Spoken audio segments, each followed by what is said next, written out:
ইয়া রাসূলুল্লাহ, ইয়া হাবিবাল্লাহ, বহু দূর থেকে এসেছি, আপনার কথা শুনেছি, আপনার চেহারা দেখে মনে হয় আপনি মিথ্যাবাদী নয়, মিথ্যাবাদী নয়।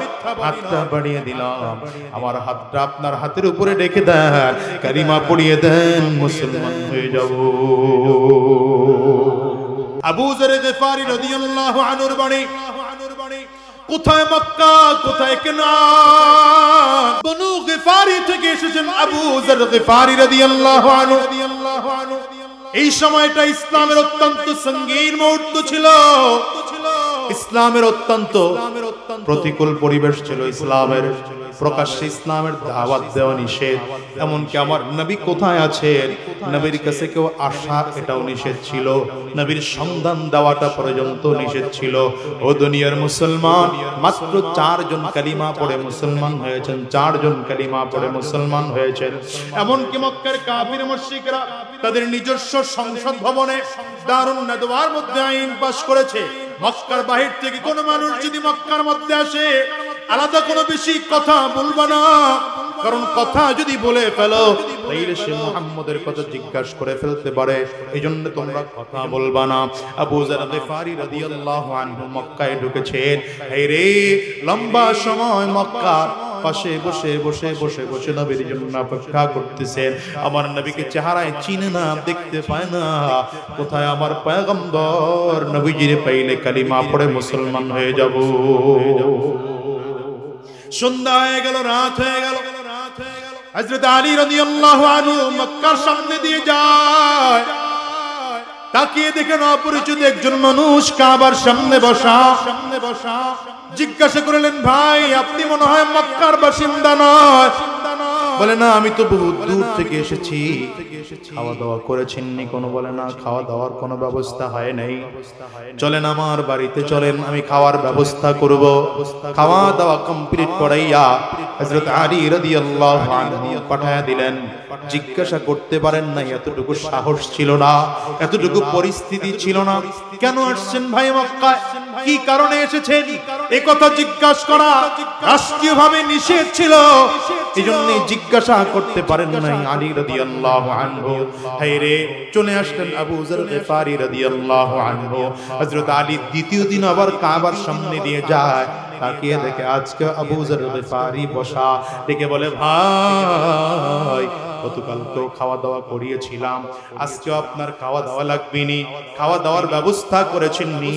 আবু যর গিফারি রাদিয়াল্লাহু আনহু বলেন, আমি ছোট্ট একটা মশকের মধ্যে করে পানি নিয়ে এসেছিলাম, অল্প একটু খাবার নিয়ে এসেছিলাম, বহুত দূরের রাস্তা, আসতে আসতে খানা শেষ, খাবার মতো কিছুই নাই। আলী রাদিয়াল্লাহু আনহু বাসায় নিয়ে গেলেন, গোপনে জিজ্ঞাসা করলেন, ভাই কেন আসছেন মক্কায়? বলতে চায় না, আবু যর গিফারি বলতে চায় না, কারণ সে তো চিনে না এর নাম যে আলী, এই জন্য নবীর এত প্রিয়, চিনে না।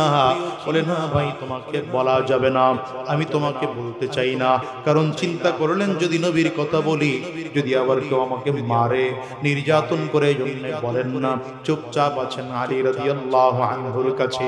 বারবার জিজ্ঞাসা করার পরে বলে, ভাই যদি আমাকে আমানতের সাথে জবাব দাও, আর যদি কাউকে না জানাও তাইলে বলতে পারি। বলে কেন আসছেন? বলে শুনেছি মক্কায় নাকি মুহাম্মদুর রাসূলুল্লাহর আবির্ভাব হয়েছে, তিনি নাকি শেষ নবী, অপেক্ষায় ছিল কখন আমার শেষ নবী আসবে, সন্ধান পেয়েছি নবীর, যদি আমার নবীর দেখা পাইতাম তাইলে হাতে হাত দিয়ে কালিমা পড়ে মুসলমান হয়ে যেতাম। হযরত আলী রাদিয়াল্লাহু আনহুর আনন্দে চোখ দিয়ে পানি বের হতে আরম্ভ করেছে, হাতটা বাড়ায় দেয়, ভাই আয় রে বুকে আয়। এমন মানুষের কাছে নবীর সন্ধান চাইছো যে যুবকদের মধ্যে প্রথম কালিমা পড়ে মুসলমান। আমার কাছে নবীর সন্ধান চাইতে ভয় নাই, কারণ আমি নবীর হাতে হাত দিয়ে যুবকদের মধ্যে কালিমা প্রথম পড়েছি। হযরত আলী রাদিয়াল্লাহু আনহু যুবকদের মধ্যে সর্বপ্রথম কালিমা পড়ে মুসলমান হয়েছিলেন। আলী রাদিয়াল্লাহু আনহু বলেন, আসো বুকে আসো, গোপন করার কিছুই নাই, তুমিও নবীর হাতে হাত দিয়ে মুসলমান হওয়ার জন্য এসেছো, আমিও নবীর হাতে হাত দিয়ে মুসলমান হয়েছি। তবে সাবধান, আমি তোমাকে নবীর কাছে নিয়ে যাইতে পারবো না, কারণ তোমাকে নবীর কাছে নিয়ে গিয়েছি এটা যদি মক্কার কোন কাফিররা দেখে আমাকেও বাঁচতে দিবে না, তোমাকেও বাঁচতে দিবে না, এমনকি আমার নবীর উপরে হামলা করবে। একটা কাজ করবো ভাই, তুমি আমার পেছনে পেছনে হাঁটবা, তবে তুমি যে আমার সাথে চলতেছো কেউ যেন না বুঝে। আমি আমার হাতের মধ্যে একটা পাথর নিয়ে নিয়ে চলবো, আমার নবী যেই গলির মধ্যে আছে ওই গলি বরাবর আমি পাথরটা ফিকে ফেলে দেব, তুমি বুঝে নিবা এই গলির মধ্যে আমার গলি আছে। হযরত আলী রাদিয়াল্লাহু আনহু হাঁটতেছেন, হাতের মধ্যে একটা পাথর, যে গলিতে আমার নবী বসা, রাহমাতুল লিল আলামিন দারুল আরকামের মধ্যে বসা ইবনে আরকাম রাদিয়াল্লাহু আনহুর বাড়িতে গলির মধ্যে পাথরটা ফিকে চলে গেলেন হযরত আলী রাদিয়াল্লাহু আনহু। আবু যর গিফারি ওই পাথরটা ফিকার টার্গেট করে গলির মধ্যে হাঁটতে শুরু করেছেন।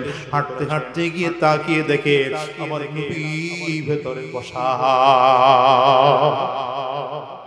আবু যর গিফারি আমার নবীর দিকে চোখ দিয়ে পানি বের হয়।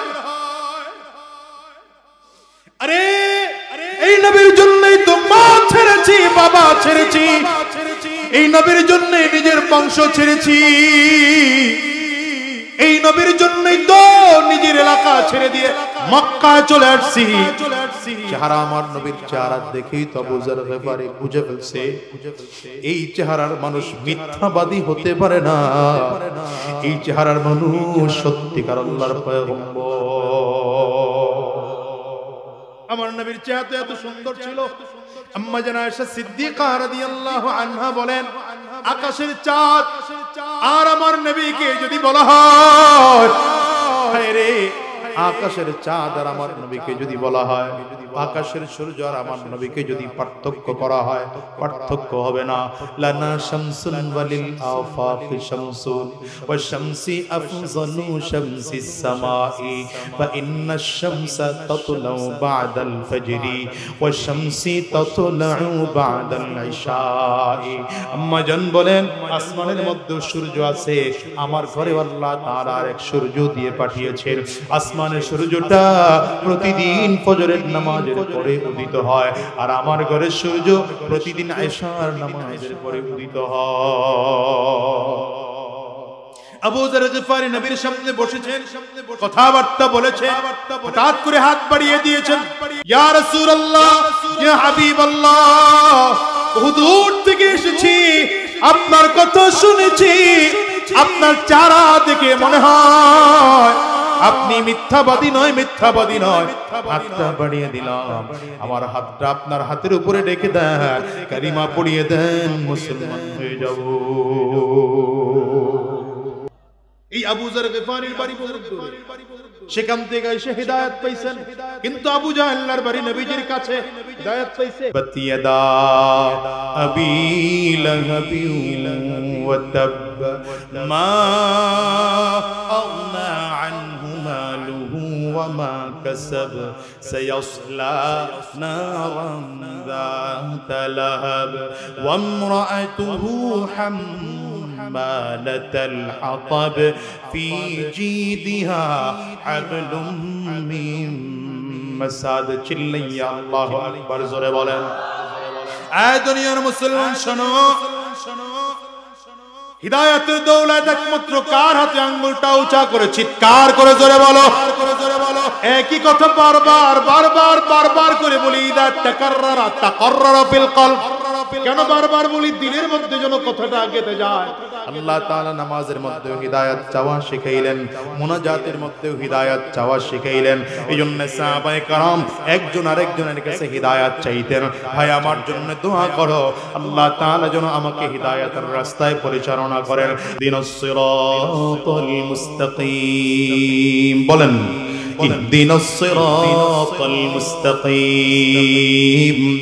ইহদিনাস সিরাতাল মুস্তাকিম। আল্লাহ তাআলা সাথে সাথে বান্দাকে জবাব দেয়, হাদা লিআবদি ওয়া লিআবদি মা সাআল।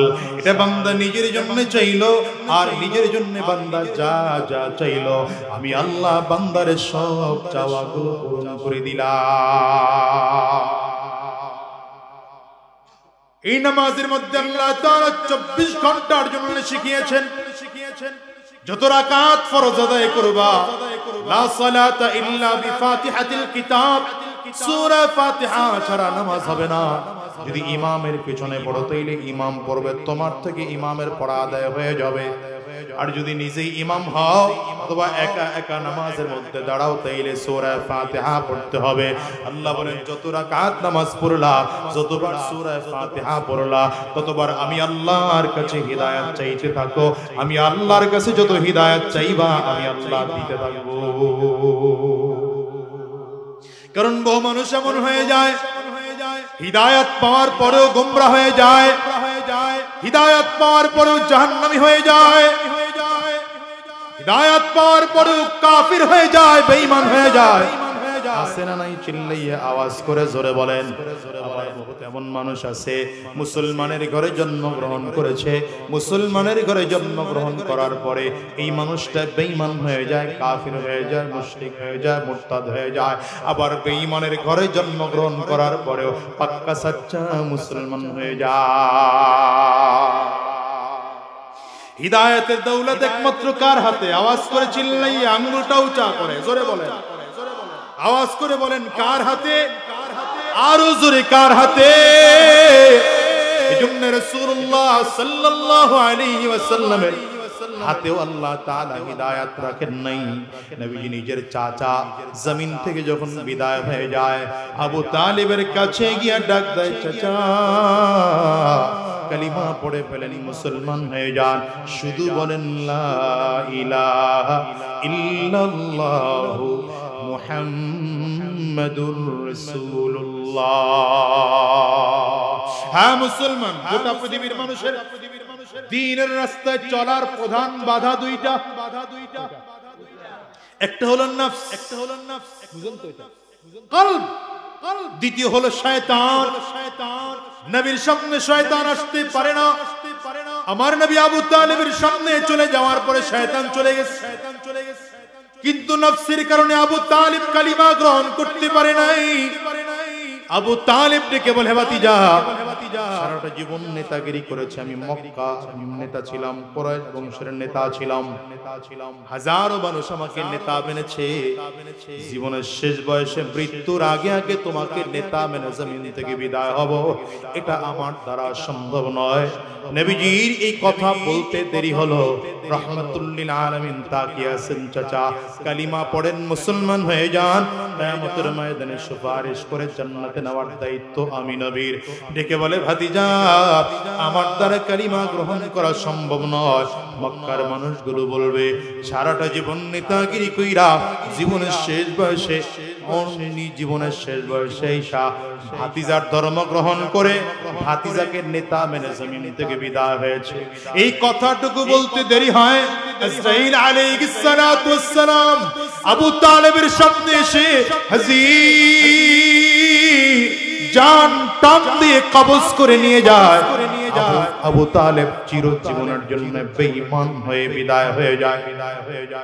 নবীজি বুকের উপরে মাথা রেখে আওয়াজ করে করে কান্না করতেছেন, চাচা দাওয়াত দিলাম কালিমা পড়লেন না, দাওয়াত দিলাম কালিমা পড়লেন না।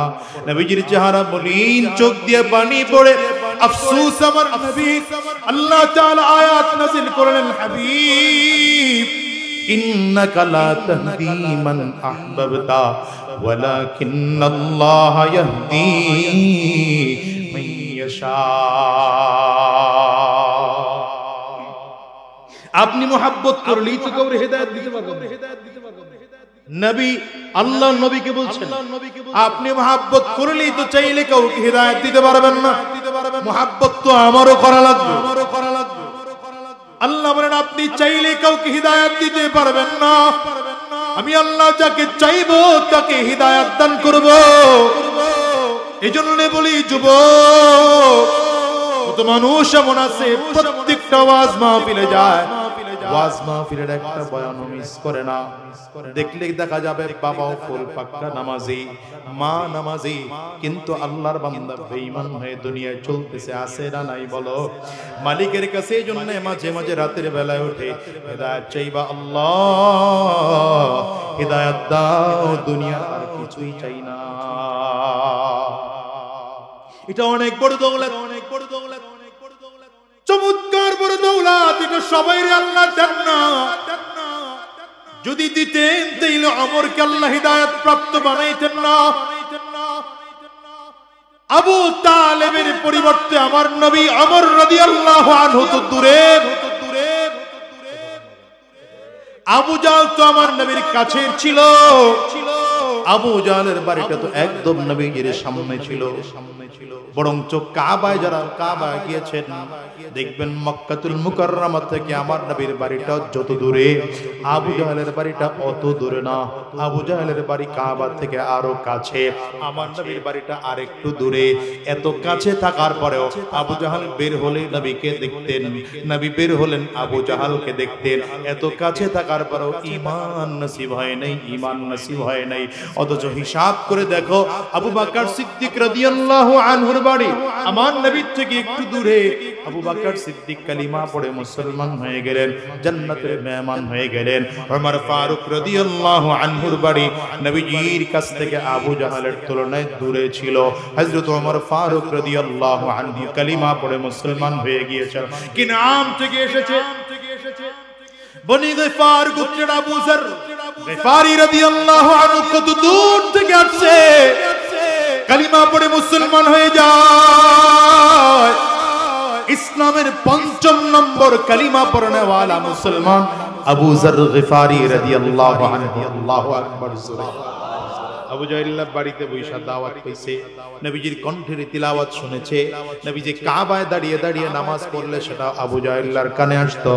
সাফা মারওয়ার, সাফা পাহাড়ের পাদদেশে যায়েদ ইবনে আরকাম রাদিয়াল্লাহু আনহুর বাড়িতে, ওখানে আমার নবী দাওয়াত দিতেন, কুরআনের তিলাওয়াত করতেন, এগুলো আবু জাহলের কানে আসতো।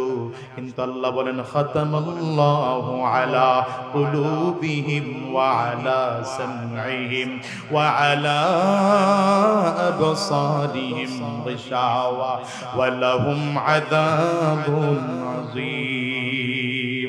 আল্লাহ বলেন কিছু এমন মানুষ দুনিয়ার মধ্যে আছে ওদের কলিজায় মোহর মেরে দেওয়া হয়েছে, চোখে মোহর মেরে দেওয়া হয়েছে, কানের মধ্যে মোহর মেরে দেওয়া হয়েছে। লাহুম কুলুবুল লা ইয়াফকাহুনা বিহা, অন্তর আছে কিন্তু অন্তরগুলো গরুর মতো, গাধার মতো। এই অন্তর দিয়ে কোরআন অনুধাবন করার মতো শক্তি নষ্ট হয়ে গিয়েছে। আয়ুনুন লা ইউবসিরুনা বিহা, চোখ আছে কিন্তু চোখ দিয়ে গরু দেখে কিন্তু কোরআন দেখে না। তেমনি ভাবে কিছু মানুষ আছে চোখ আছে কিন্তু চোখ দিয়া আল্লাহর নবীর মুজিজাত দেখে না, আল্লাহ ওয়ালাদের কারামত দেখে না, কোরআনের শক্তি দেখে না, দ্বীন দেখে না। কথা বলেন না ঠিক কিনা? দুনিয়া এমন কিছু মানুষ আছে আদানুল্লাহ ইয়াসমাউনা বিহা, কান আছে কান দিয়ে শুনে না। এই জন্য বলি হিদায়াতের দৌলতটা গোটা পৃথিবীর মধ্যে সব থেকে দামি দৌলত, এর থেকে বড় দামি দৌলত হতেই পারে না। আজকের এই মাহফিলে যতজন যুবক এসেছে, যুবক রে, আমি তোমাদেরকে বলে যাব আল্লাহর কাছে হিদায়াত চাও, রবের কাছে হিদায়াত চাও, চোখের পানি ফেলে হিদায়াত চাও। আল্লাহর কাছে চোখের পানি ফালায় ফালায় বলো ইহদিনাস সিরাতাল মুস্তাকিম, ইহদিনাস সিরাতাল মুস্তাকিম। আরে কলিজার টুকরা যুবক, তোমার ঘর পড়ে গেলে চোখ দিয়ে পানি বের হয়, ঘরটা হারায় গেল। টাকা পয়সা লস হয়ে গেলে তোমার চোখ দিয়ে দুঃখে কষ্টে পানি বের হয়। 1 লাখ টাকা চুরি হয়ে গেলে তোমার চোখ থেকে পানি বের হয়। কিন্তু তুমি যে হিদায়াত প্রাপ্ত না হইয়া জাহান্নামের আসামি হয়ে যাচ্ছ, এই জন্য কোনোদিন তোমার চোখ দিয়া পানি পর্যন্ত বের হয় না, দিলটা নরম হয় না, কোনোদিন দিলের মধ্যে একটু দুঃখ লাগে না। একটা বারের জন্য চিন্তা করে দেখেছো কিয়ামতের ময়দানে যেদিন লক্ষ লক্ষ মানুষ থাকবে, ওই মানুষগুলোর সামনে যেদিন দাঁড়াইব, সেদিন যদি আল্লাহ তাআলা তোমাকে আমাকে জাহান্নামের আসামি বলে ঘোষণা করে, সেই দিন কোনো উপায় নাই রে যুবক। সাবধান, জান্নাতি হওয়ার সময়, জান্নাতি হওয়ার সময় এই দুনিয়া মৃত্যুর আগে যতটা সময় দুনিয়ার মধ্যে আছি, এই সময় হলো এখন ঈমান গ্রহণ করা, হিদায়াত গ্রহণ করার। জমিন থেকে যখন চলে যাব, হাজার কান্না করলেও কাজ হবে না। ওই কবরওয়ালা যারা ঘুমিয়ে আছে, চোখের পানিগুলো ফেলে ফেলে ফেলে ফেলে কান্না করে, কিন্তু তাদের কোনো কান্নায় কাজ হবে না। কবরওয়ালারা যদি চিরজীবন সাজদায় পড়ে থাকে, এই সাজদায় কাজ হবে না। কবরওয়ালারা যদি চিরজীবন জিকির করতে থাকে, কিয়ামত পর্যন্ত কাজ হবে না। এই জন্য জিকির করার সময় এখন, আমল পরিশুদ্ধ করার সময় এখন, ঈমান গ্রহণ করার সময় এখন, হিদায়াত গ্রহণ করার সময় এখন, কোরআন ওয়ালা জিন্দেগি গঠন করার সময় এখন। আজকের এই মাহফিলটার মধ্যে যারা এসেছো, গভীর রাত যদি হয়ে যায়, সাবধান করে বলে যে এই যুবক, শয়তানি রাস্তাগুলো ছেড়ে দাও, হারাম রাস্তা ছেড়ে দাও, সুদের রাস্তা ছেড়ে দাও, খুশির রাস্তা ছেড়ে দাও। আজকের এই মাহফিলটা জীবনের শেষ মাহফিল মনে করে, আজকের এই মুনাজাত জিন্দেগির শেষ মুনাজাত মনে করে, আজকের এই রাত জিন্দেগির শেষ রাত মনে করে আল্লাহর কাছে ওয়াদা করে বের হও, আয় আল্লাহ আর হারাম রাস্তায় চলবো না, আর শয়তানি রাস্তায় কদম বাড়াবো না, আর জিনার রাস্তায় চলবো না, সুদের কারবার করব না, ঘুষের কারবার করব না। আল্লাহ তুমি কবুল করে নাও, কবুল করে নাও। তুই হাত উঁচা করে চিল্লায় বলেন কারা কারা তৈয়ার? আওয়াজ দিয়ে মালিকরে ডাক দেন আল্লাহ, চোখের পানি ফেলে ডাক দেন আল্লাহ, চোখে পানি না আসলে কান্নার গান ধরে ডাকেন আল্লাহ। ও দয়ার মালিক, যতজন তোমার গোলাম আজকে আমরা দুই হাত উঁচু করে লাও, আর হারাম রাস্তায় চলবো না, শয়তানি রাস্তায় কদম বাড়াবো না, জিনার রাস্তায় চলবো না, সুদের কারবার করবো না, ঘুষের কারবার করবো না। আল্লাহ তুমি কবুল করে নাও, কবুল করে নাও, কবুল করে নাও। চিৎকার করে আওয়াজ দিয়া বলো আমিন। আরো জোরে জবান খুলে বলো আল্লাহুম্মা আমিন।